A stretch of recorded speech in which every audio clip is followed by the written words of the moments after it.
अच्छा, ये कुछ अल्फाज हैं, इनको जर्मन ज़ुबान में क्या कहते हैं ये सीखते हैं। ठीक है, ये जो बोतल है इसको जर्मन ज़ुबान में कहते हैं दी फ्लाशे। क्या कहते हैं? दी फ्लाशे। इसके अंदर ना जग के अंदर भी मिल्क शेक पड़ा होता है, वो सारा मैं पी गया हूँ। ठीक है, मिल्क शेक को मेरे कहते हैं मिल्क शेक।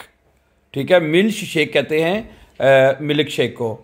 ठीक है, और साथ गिलास नज़र आ रहा है, 2 गिलास नज़र आ रहे हैं आपको। अगर गिलास एक है तो उसे कहना है 10 गिलास। ठीक है, क्या कहना है? 10 गिलास। और अगर गिलास की जमा है यानी 2 गिलास है तो आप कहेंगे दी ग्लेज़र है, दी ग्लेज़र, 10 गिलास, दी ग्लेज़र।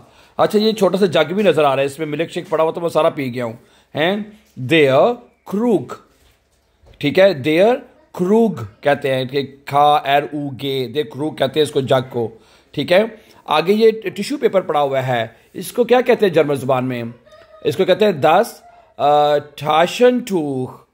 क्या कहते हैं? ठाशन टूख टिश्यू को कहते हैं। ठीक है, ठाशन टूख, 10 ठाशन टूख। ठीक है, तो ये सारी चीज़ें जो ये मेज़ पे पड़ी हैं, मेज़ को क्या कहते हैं? दे ठिश। ये छोटा सा नजर आ रहा है ब्लैक, इसे दे ठिश कहते हैं। दे ठिश, दी फ्लाशे, 10 ग्लास, दे क्रूग और 10 हान टू टाशन टूक। Thank you.